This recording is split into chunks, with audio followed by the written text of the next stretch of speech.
I spoke earlier about all this to Resources Minister Josh and Energy Minister Josh Frydenberg. Josh Frydenberg, thank you so much for joining me. Is there any doubt in your mind that this latest outage in South Australia is once again directly down to wind farms? Well, certainly wind farms failed here to provide the necessary supply of power into South Australia to meet the rising demand. The demand was high because there were temperatures of 42 degrees yesterday in Adelaide, but wind power, which can provide at sometimes up to 80% of South Australia's energy supply, only provided in this case 2.5%, and the system couldn't cope because already the interconnector was working at full capacity, providing brown coal-fired power from Victoria into South Australia. And this is just the latest example, Andrew, of Jay Weatherill's big experiment with renewables failing the people of South Australia. These are third world outcomes for what should be a first world city, and it has to be driven home to the ideological approach that Labor has adopted with these high, unrealistic renewable energy targets. Now, the Labor government in South Australia, backed by their Labor colleagues in Canberra, are trying to say, no, the real fault is that, the authorities didn't turn on the gas-fired power station, or, they didn't supply the missing power that the state needed, that it's really a system problem, not a wind problem. Your response? Well, this is just comical, because the problem is the intermittent nature of supply when you rely so heavily on wind and solar. You see, South Australia has the highest uptake of wind and solar in terms of intermittent supply per capita anywhere in the world. And the Premier called it a big experiment. I couldn't believe it when the Premier did a press conference earlier today and said if they had a price on carbon, this problem would have been solved. And Tom Koutsantonis, the Energy Minister, went as far as to say this had nothing to do with wind. I mean, these people must be living in a parallel universe. They've gone down the path of these high renewable energy targets, dare I say it, which are being replicated in other Labor states. Queensland has a 50% renewable energy target, even though they only have 4.5% of their power from renewables. Daniel Andrews in Victoria has a 40% renewable energy target. Again, it's going to drive coal-fired power out of the system. And Bill Shorten wants to take this horror show national because he has a 50% renewable energy target himself. These people have to understand there are real issues integrating renewables into the system. Not only does it drive up prices, but it also causes instability, and that instability is played out in South Australia with the first statewide blackout this country's ever seen last September, and then other outages in December, January and now in February. Now, I want to start taking it to others, broaden the focus here. And I think actually, is it not the case that this is likely to get actually very much worse? Now, you mentioned Victoria's got a renewable energy target now 40%. That's one of the reasons that the Hazelwood coal-fired power station in Victoria is being driven out of business. That's about to close. That's 20% of that state's power. Now, I just wonder, let's first tease that out, what that means for South Australia.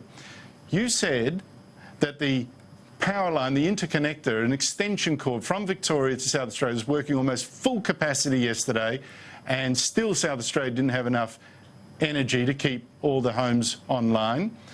What will happen to South Australia once Hazelwood is taken out of the Victorian system and that backup is not there?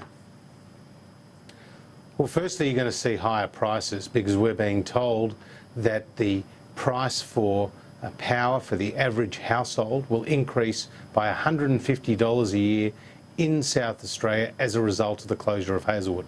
So that's the first thing. Households and businesses will pay more for electricity as a result of their power. The second point is Victoria will go from being a net energy exporter to being now a net energy importer at times of peak demand. So when you get up to December 2017, January, February 2018, after Hazelwood is closed, and there is peak demand because of the hot summer months, you're going to see Victoria import power, particularly black coal-fired power, from New South Wales. This is going to create real tensions in the system. We are increasingly concerned about that, and we're talking to the key officials in this area to make sure that we are not compromising energy security, as you say, with the closure of Hazelwood, because they have been driven out of town by a state Labor government that tripled the coal royalties in Victoria, which was a big hit to the bottom line of Hazelwood.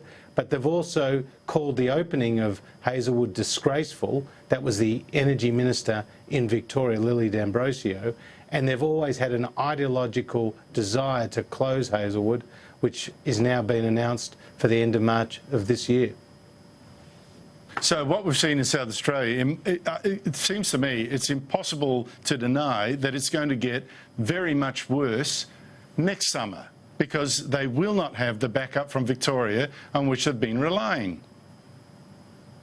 Well, it's certainly very dangerous even in the days ahead for South Australia, because they're expecting hot temperatures, and I know the energy market operator is very focused on ensuring the stability of the system, particularly after what we saw last night. But you see, in South Australia, Jay Weatherill and his government stood on the sidelines when the Northern Power Station, which is a brown coal-fired power station, closed in May this year.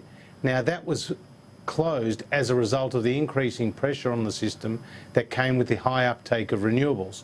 So they don't have any more coal-fired power stations in South Australia, and they do have gas, but some of those gas plants had even been mothballed. So they really do have a big issue in South Australia, and it's completely wrong for these guys to be blaming the market operator or the federal government. They are running their state. They have responsibility for the stability and the affordability of the system. And big energy users, whether it's Olympic Dam or Nyrstar at Port Pirie or Arium at Whyalla, these guys need the power, let alone the households and the small businesses that are creating jobs for that state. Absolutely right. It is ideological, it is crazy, but I want to put this in the big picture, why we're all doing this. It's to stop the world, allegedly, from heating dangerously. So we switch from high carbon dioxide emitting power supplies, coal, into low ones like wind. It's supposedly to save the planet. Now, Labor's policy, you rightly point out, is to make all Australia a South Australia, 50% renewable energy by 2030. That's just only 13 years from now. And I totally agree with you. $48 billion is how much it'll cost, plus worse power, less reliable, etc. But I want to focus first on your own.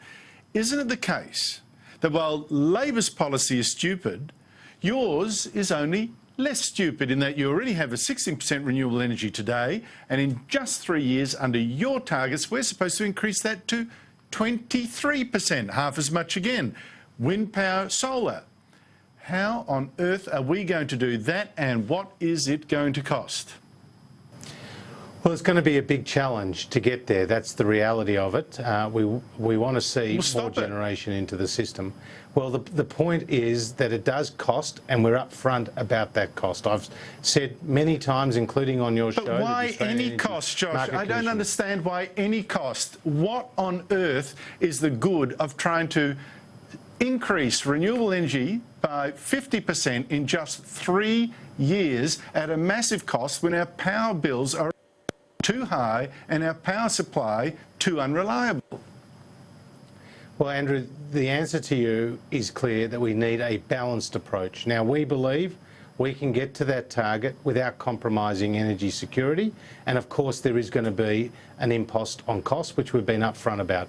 But that is very different. As you say, it's a lot worse with the Labor Party with their 50% renewable energy target. But if that was their only policy, you might end the debate here. But there are other policies which they took to the last election, include the closure of coal-fired power stations, the forced closure. They've joined with the Greens to do that. So that means the closure of Yallourn in Victoria, in the Latrobe Valley. That means the closure of power You'll stations find in no New South Wales and argument Queensland. from me that this is absolutely insane, that this is slashing our own throat, that this has got no value at all. Absolutely none. But I want to focus on the issue of they're terrible, but you're only marginally less terrible.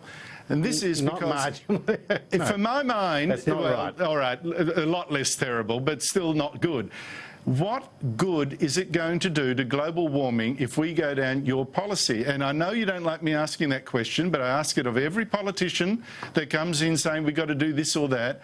For the pain, what's the gain? How much will the world's temperature decline as a result of your policy? Isn't the answer Well, as zero? you know, well, no, as you know, at Paris, more than 190 countries agreed to a range of targets. Now, Australia's was 26 It's not good enough to say everyone's 28%. mad, so we must go with them. I'm asking you a No. fairly simple question. Australia's cuts under your policy to its emissions as a result of switching to much more wind and solar power, how much will the world's temperature go down by? Our effort alone. Well, our commitment is to try to get the temperature to be below a 1.5% a degree increase. Yeah, what's Now, our contribution to that? Well, we're only 1.3% of the world's emissions. So they're the numbers. So it's zero, isn't Now, it? Effectively, it's zero. Your policies will make zero difference. Why doesn't the government simply say that? It's just pure gesture politics. It will make no difference. Now, if I'm wrong on that, tell me what the figure is. How much will the world's temperature alter as a result of your policy? Well, as you know, we're 1.3% of the world's emissions. You're reducing it by 26 to 28%. That's part of a global agreement that can help in terms of the temperature by 1.5 degrees. Now, that's the reality of it. Every 5 years, countries are coming together again to look at their targets. We are a small part of the world's emissions. The biggest emitter is China, followed by the United States, and there are other big emitters in our region like India. My message is that we are meeting our targets. I mean, we are smashing our 2020 targets already, and by 224 million tonnes, and we're on track to beat our 2030 targets. And we're doing that through a number of mechanisms, including much more energy efficiency, whether it's white goods and appliances, or whether it's the built environment or vehicles. All those things can actually create savings for customers if they're using less electricity or less energy. Now, when it comes to the energy sector per se, we're not going to go down the path of the US. All right. Labor. So the answer to my question, obviously, is all these policies actually make no difference. Extra costs, no difference. But I'll pass on. I know you can't say so, but that's the fact. I want to ask another example of where the Liberals actually lacked the courage of their convictions in fighting the global warming scare. In Victoria, the Victorian Liberals have just gone along with a stupid ban by the government there, the Labor government there, on gas drilling. Not just fracking, but conventional gas drilling of the kind that we've done safely in this country for 70, 80 years, at a time when energy prices are going through the roof, and particularly prices for natural gas. Are you disappointed that Victorian Liberals lack such backbone as to go along with this Labor ban? Well, I'm disappointed in any government or opposition, Labor or Liberal, that supports these blanket bans and moratoriums on not just unconventional gas extraction, but as you say, in Victoria, conventional onshore gas extraction. Because more gas means more jobs. And now we've got international parity pricing because we export a lot of our gas into countries like Japan and other countries in the region like Korea. We need to get more of the supply out of the ground. Now we have an abundant source of gas. In fact, in the Northern Territory alone, where there's a moratorium on unconventional gas extraction, they have enough reserves there to supply Australia's domestic needs for 180 years. And we are paying at least 3 times the price for our gas than they are in the United States, where they had the shale gas revolution and all those local farmers and landowners were able to benefit in getting more gas out of the ground. So we are couldn't agree with you more. focused. So why are the Victorian Liberals so gutless? I mean, they went along with the desal plant. Remember that? They went along with desalination. Well, that was a stupid thing. That's mothballed. The South Australian Liberals went along with the push to wind farms. Well, that was stupid. stupid. It seems to me that Liberals again and again cave in when they should be making a stand. Well, we've made our views very clear to the Victorian Liberals and to other parties, be they Labor parties or state oppositions, and making it very clear that this is what we want to see across Australia. We understand the environmental and economic sensitivities that may be involved in particular developments, and that's why it should be on a case-by-case basis. But to have blanket moratoriums and bans is not the answer. It's what the experts tell us, it's not the answer. And you've got groups like Geoscience Australia, you've got the chief scientists, they've all looked at these issues and they've said you can have unconventional gas extraction that is safe and is reliable and combines agriculture with gas extraction. I mean, in New South Wales, Andrew, in New South Wales, they import today 95% of their gas. I mean, that is crazy. That's incredible. 98 And here we are banning our own. I find it absolutely insane. It's like a policy to actually make us poor. Josh Frydenberg, we've run out of time. I very much appreciate you coming on. Thank you very much. Good to be with you, Andrew. Coming up, Rowan Dean and a poster that advertises just what leading Islamic preachers here seem to think of women.